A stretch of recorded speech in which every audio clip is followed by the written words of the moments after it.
Adamah and Liam's Love and Retribution Part 4. Instead of making his actions common, he took responsibility and made his words personal. He said, "I was thoughtless and stupid. I didn't know the impact my reckless actions would have on anyone, on you.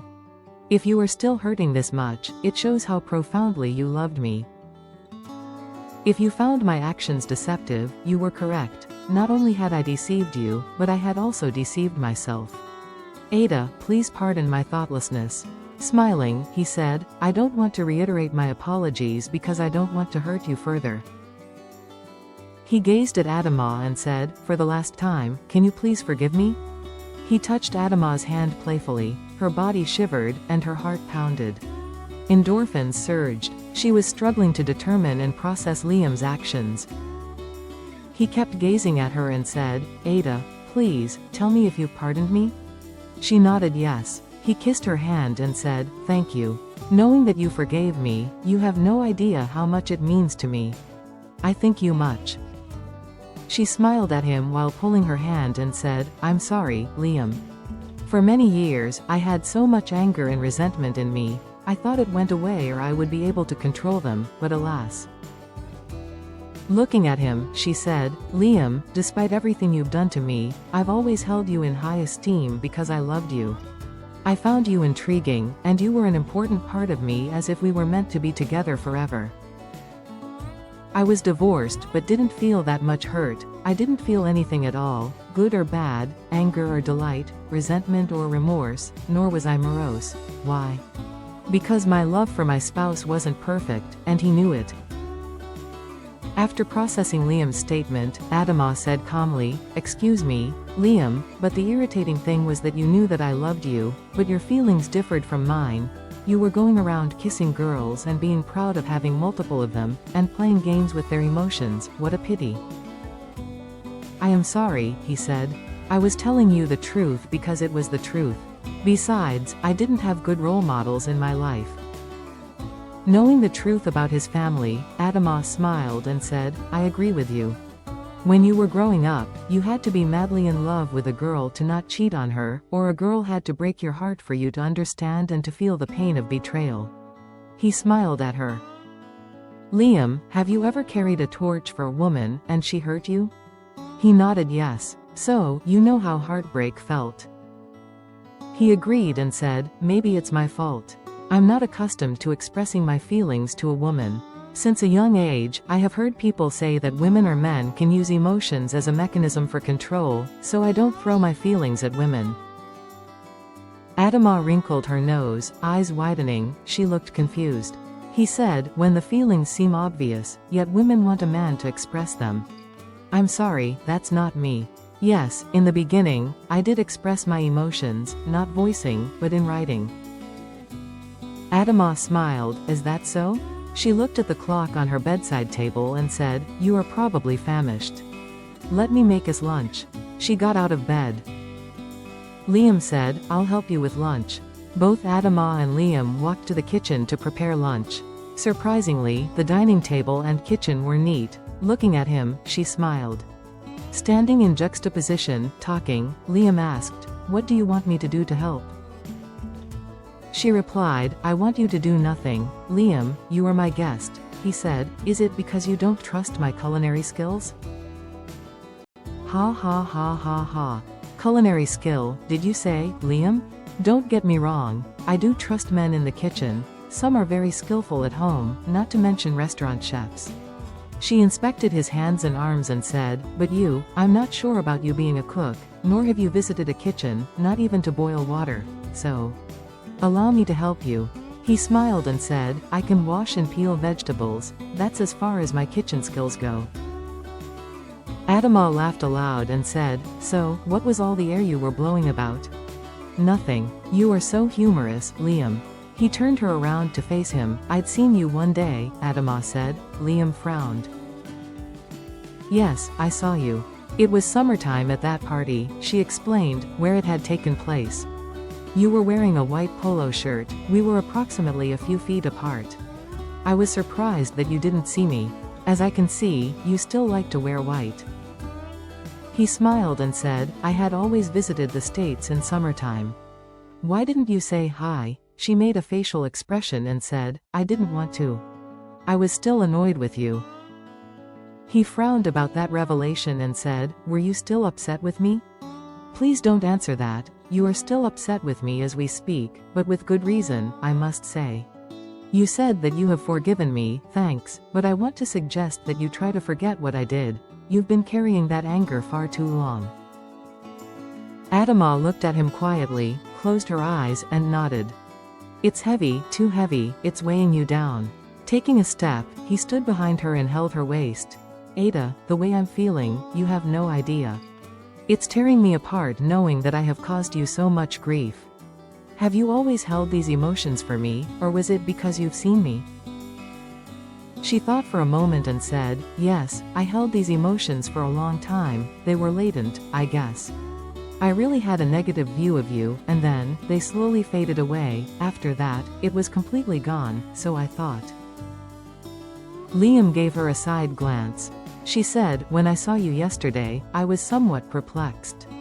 I don't know what triggered these emotions. I guess, as we mentioned, children, all my anger and frustration that were buried alive had unearthed.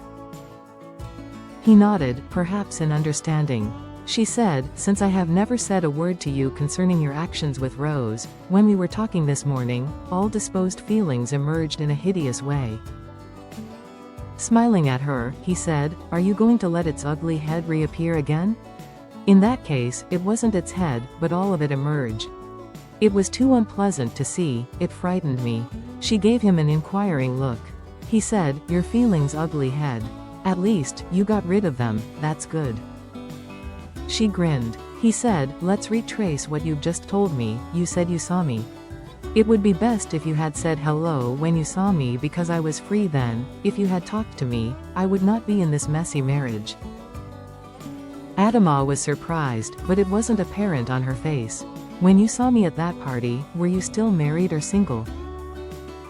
I had been divorced for about a year. A few friends had been after me for months to hang out, but I'd always remonstrated because I didn't want to be bothered with going out, even though it was a birthday party. Liam listened quietly. I wanted to focus on a more important subject, my spirituality. Despite my objections on the phone that day, they managed to drag me behind them. When I saw you there walking from the bar with a glass in your hand, I went athwart, and without an explanation, I told my friends that I had an urgency to go back home. Liam frowned. It was regrettable that you'd done that. Ada, may I ask you something? She nodded her head positively while peering at his eyes. He asked, how many times have you been married? If you don't feel comfortable about my query, you can choose not to reply. She remained quiet for a moment, perhaps wondering why Liam asked her that bizarre question. He said, it's okay, Ada, you have your right to privacy.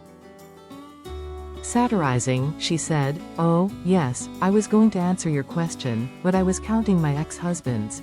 He turned Adamah to face him. What do you mean, Ada? Were you married more than 2 or 3 times? She said, I was counting up to 13 or 14, I don't remember. I lost count. Now I have to start counting all over again. Pushing her shoulder, he laughed aloud and said, liar, feed me. I'm hungry. Okay, I'll feed you. It's all your fault. I could have finished cooking already, but you kept me talking. Minutes later, Adamah placed lunch on the table. He looked dejected. She asked, what's wrong with you, Liam? Wow. So, is it how you make your face when hungry? He smiled, nodded, and said, I'm leaving tomorrow. Haven't you thought about that? All I want is to spend every moment with you. Adamah's telephone rang. It was Tekoa. Hi, Koa, how are you? Tekoa replied, I'm okay. What about you? Adamah took a mouthful of salad and said, I apologize, I'm having lunch. Have you talked to Liam? Anyway, enjoy your lunch, we'll talk later. That was a narrow escape. Had Tekoa known of Liam's presence, she would have come to admonish her friend. Okay, thanks. We'll talk later. Bye. Adamah was off the phone. She replied to Liam's query, yes, you have to work tomorrow night. Liam looked at her pensively. She asked, what is it, Liam? I am so at peace here, he said. I like being with you. Every moment I spend with you is memorable. I will miss you when I go, Ada. Same here, she said, smiling. Liam, what about your wife? How and where did you meet? Was it love at first sight?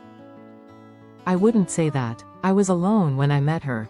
We shared the same aspirations, except she wanted to start a family. I already had 2 children. I had to agree with her because she had no children. We got married naturally, and created the family she wanted.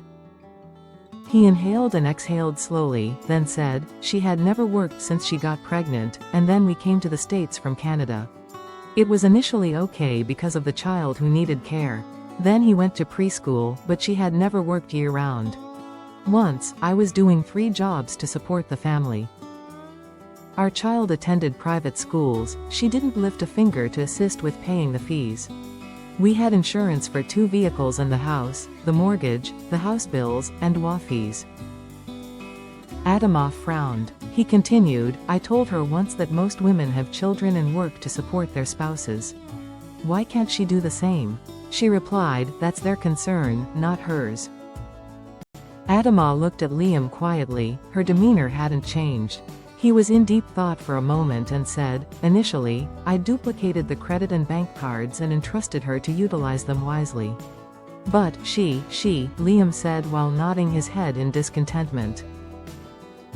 Adamah looked at him with pity. He continued, since I was the only one working, I thought she would be wise enough to control her spending. Instead, she purchased expensive personal items and maxed one of the credit cards over $25,000, squandered several thousand on another card, and spent a few $100s on others. Adamah's eyes widened in shock. She asked, what? Then, she said, I apologize. He smiled. She's a professional, for goodness sake, but she rather I asked her to seek and secure employment to help pay those huge outstanding bills she'd accrued. Each passing day, the interest is nerve-wracking. She said to me, the cards are yours, so deal with them. Do you believe this? I dealt with them the same day.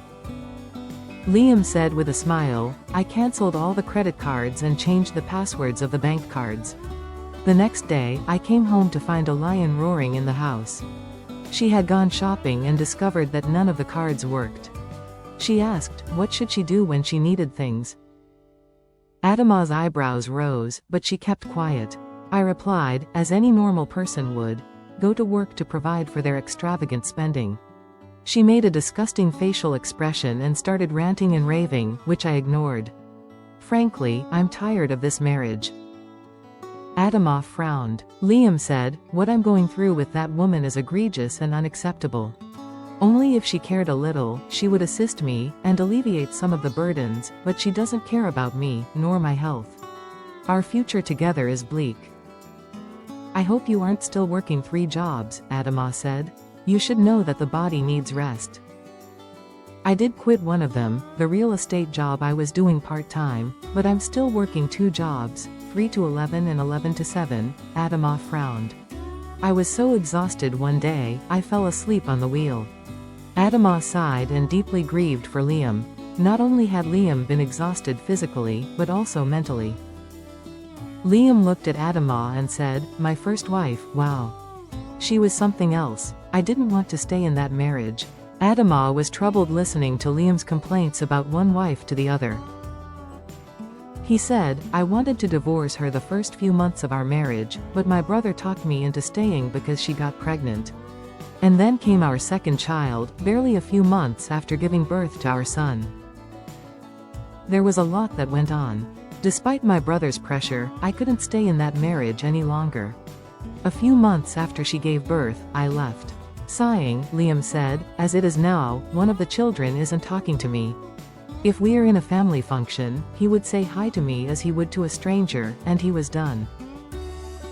What did Liam expect? Perhaps the children's mother told them in frustration what had happened between her and their father. Adamah said, I detected that you were blaming your ex-wife for the pregnancies. However, you could have prevented them. Birth control is not solely women's responsibility, Liam. He agreed quietly. Adamah asked, however, why did you leave a marriage when you had very young children who needed you? They didn't ask to be born, it was your choice to have them. Liam nodded. Adamah said, therefore, your children should have been your priority. Had you never considered how that would have affected them psychologically? Liam was too profoundly engrossed in thought to consider Adamah's question. He said, Ada, you don't understand. The marriage was of convenience, but not of love. Adamah was in shock.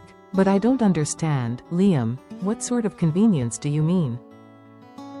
He explained, and then went on to more issues with his second wife.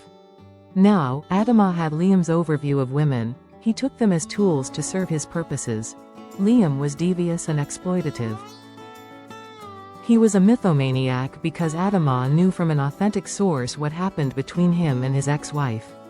Now he was suffering because of his vices, that was, if what he said about his current wife was true. He harvested what he had sown, that summed it all. He denigrated his current wife, a woman she knew nothing about. Perhaps that was his device to trap Adamah, so she could pity him, and then ensnare her in his net of deceit. Adamah rested her chin on the heel of her hand while listening to Liam's grievances. What on earth is he up to? He would use women if they allowed him. If she allowed him in her life, would he use her, too, like a stepladder? She was, perhaps, thinking about his second wife's comportment. Adamah sighed and said inaudibly, what goes around comes around, they say. So, God had rewarded you according to your doing. Adamah was still listening to his grievances. He was so preoccupied with his thoughts and grievances that he didn't hear Adamah. My life has been complicated, he said. At times, the upheaval in the house was so tumultuous, so stressful, even though I had to go to work, I would get out of the house and sleep in my car. What a pity. There's no peace for the wicked, the good book says. What about your child? Has he witnessed the turmoil in the house? There was silence for a moment, then he said, it's a blessing that he is away to school, a private school I am paying for. The reality of how horrendous my married life is has grabbed and shaken me. Now I've come to the realization of what an ideal relationship is. Adamah furrowed her brows because his complaints always caused her consternation. The more Liam complained, the more perplexed she became. The pain or regret he felt was raw and apparent in his voice. He probably rued the day he contracted the matrimony, but he forgot it was till death parted them. She didn't know how to offer him comfort and reassurance or hope for better days ahead for him and his wife. She touched his hand. Ada, what will I do with what they call marriage? Adamah was confused with each statement and revelation. A few minutes later, lunch was over. Adamah's belly was full, and so were her ears, and she had a lot to mull over. She asked, at what time is your flight, Liam? I looked at the arrival time but not the departure, and thought you were staying for more than a few days. I'll check. Don't worry about that. The flight is at 7:30. It's a long wait through TSA. I want to leave at 5 o'clock, at least if you don't mind. I don't want my patients to feel abandoned. Adamah looked at him questioningly. He said, I work in the psychology department at both hospitals. Oh, I didn't know that. You said you work in hospitals. I didn't know if it was the psych department. Yes, I do. Don't worry about taking me to the airport. I'll call a cab in the morning. You don't need to. I'll take you to the airport. Okay, I'll appreciate it. I had a fun time with you, Ada. When I'm talking to you, I feel so free. I hope our friendship remains. He touched her hand and said, I'm delighted to see you and talk with you. Most importantly, you told me what you have felt for so long. She nodded and said, I'm glad I told you what I felt. You've accepted the blame with no complaint. Smiling, she said, perhaps your wife is missing you. They say, absence makes the heart go fonder. When you get home, she will jump on you like a puppy dog that has missed its master. He nodded and said, I wish. But you didn't listen to what I've said. We live in the house, not even like friendly housemates. Usually, she is asleep when I return from work. She goes out when I am ready to go to work. Adamah frowned and asked, is it that bad? He didn't reply, but continued, on my day off, if I wake up before her, she meets me downstairs, she says hi to me and walks away. After that, I become invisible. There's been nothing between us for almost 2 years. If she were working to provide for herself, she would not be staying in the house. Adamah exclaimed. She stays around because she cannot afford to live independently. Liam breathed deeply, then said, to her, I'm just the provider. She has no respect for me, she says whatever comes to her mind. I am fed up. I can't take it anymore. Adamah sighed deeply and said, so, what are you telling me? It would be best if you attempt to work things out. I guess you should go to marriage counseling together. He smiled and said, we went to pastoral counseling. Adamah was shocked. He said, but it didn't work. She went twice, the third time, she was a no-show, and the fourth time, she didn't come either.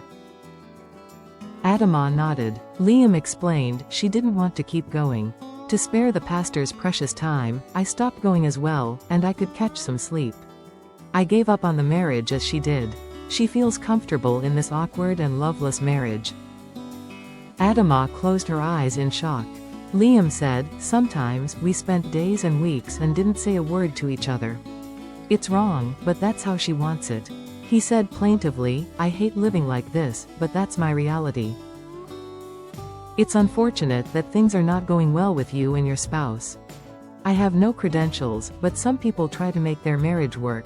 You and your wife must do the same, especially if you love each other. Adamah touched his hand and said, you, of all people, should know how to bring about good results. They say, a family that prays together stays together. Smiling, she said, who am I to criticize? My marriages didn't work, but that was different. He smiled and said, we are human. She agreed tacitly and said, identified the mutual areas for improvement within your dynamic. Life is hard. You said you went to pastoral counseling, meaning you are both Christians. What church do you go to? Smiling, he told her. Okay, are you holding a post in your congregation? I had a high post in the church. Even though a group of us started a home church, we later rented a building from others. We finally bought the building in the present location. Liam sighed and said, I lost my post because of what was happening in the home. But the truth is, I was glad it happened because the responsibilities were overwhelming me. My work and everything else were too much. Adamah didn't ask the particulars but said, may I ask you a question? He nodded. What did you say to your wife before you left to come here? I didn't say anything to her. When she goes out, she never says anything to me. She comes and goes as she pleases. I'm okay with it. Wow. And you are okay with the way things are, playing tit for tat? Of course I am, Liam said. I'm glad when she leaves the house. Apparently, she can't stand seeing me in the house on my days off. I guess the feeling is mutual. If you want the marriage to survive, why don't you try talking to her at home? In the spirit of meliorism, communication is the most essential and effective means of achieving the desired result. If you love her and want things in order, insist on clearing the air until things improve. He shrugged. I don't know. We've tried that before we went to pastoral counseling. Adamah said, start with the time you were dating, you'll be surprised at what communication can do. In retrospect, what do you think you could have done to ameliorate your marriage? Gazing at Liam for a second, she asked, did you expect the turn your marriage took, not the marriage, but the turn you and your wife took? Absolutely not. We wanted to live in peace, so we left Canada. I loved her and wanted the marriage to work. I guess all she wanted from the marriage was a family. She has her child, that's good enough for her, so the hell with the marriage, the hell with me. He was pensive for a moment. Adamah asked, are you okay? He nodded yes and said, a year ago, our pastor came to the house to speak to us and pray for the healing of the marriage, but nothing worked. All that lazy woman wants to do is stay home and call herself a housewife. Adamah smiled. He added, navigating her way to why she wouldn't work, she told me several times, traditionally, a man is the head and the provider for their family, while women are homemakers. Therefore, I, as a man, have to provide for the household. Perhaps Adamah thought she coveted the woman's prowess and endurance in facing criticism and threats. Kudos to her. Liam continued, I hold her hand to make her understand that life is more expensive now than before, but she doesn't grasp the necessity of another income in the house. All I want from her is some financial support, so I don't have to kill myself working. Thinking momentarily, he said, coming back from work, many times, from lack of sleep, to avoid an accident, I had to park my car at the side of the road to nap. Twice, drivers had to blow their horns to wake me up because my car left the lane and traversed the oncoming traffic. I woke up trembling in fear. Nodding, he said, let's not talk about this subject, it's too painful. Okay, if that's what you want, it's fine. Smiling, he asked, what's for dinner? I want to help.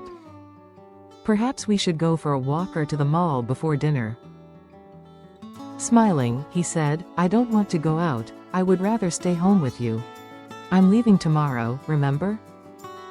Yes, I know. At least we've seen and talked with each other, and for that, I thank you.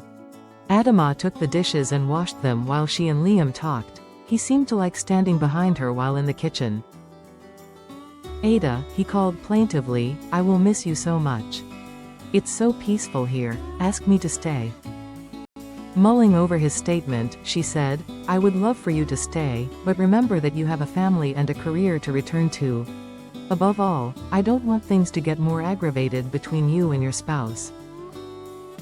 Liam sighed. Adamah said, remember, I'm a phone call away if you want to talk. Talking to a friend sometimes helps. Call me whenever you want, but in the evening will be best. In the meantime, she found a movie they could both enjoy. What do you think of this movie? It's a drama. Okay, it will be fine. Both sat down quietly to watch the movie. The afternoon came and went. They finished dinner, showered, and got ready for bed, but had decided to watch another movie. Liam opened a bottle of wine to enjoy as they watched the movie. At about 9 o'clock, Adamah fell asleep while watching the second movie. She was still sleeping at 10 o'clock. Liam carried her to her bedroom and laid her on the bed. He returned to the sitting room, turned off the television set, and then went back to the bedroom, lying next to her but at a far distance on the king-size bed. In the middle of the night, she woke up to Liam's snore and found that they were in bed together, sleeping in juxtaposition. She didn't even wonder how she got into the bed, or why she and Liam were in the same bed, but just turned to a prone position and put a pillow over her head. Liam woke up early, at 4 a.m., showered, dressed, and gathered some of his belongings. Adamah was still asleep. Bending his neck down, he kissed her forehead to wake her up and said, Wake up, Ada. It's time to get up. Maybe you need more rest. I'll call a Uber to take me to the airport. Opening her eyes, she lifted her head and said, Wow. You have already gotten dressed. You should have woken me. Sitting up on the bed, she roamed her eyes as if confused. No need to call a Uber.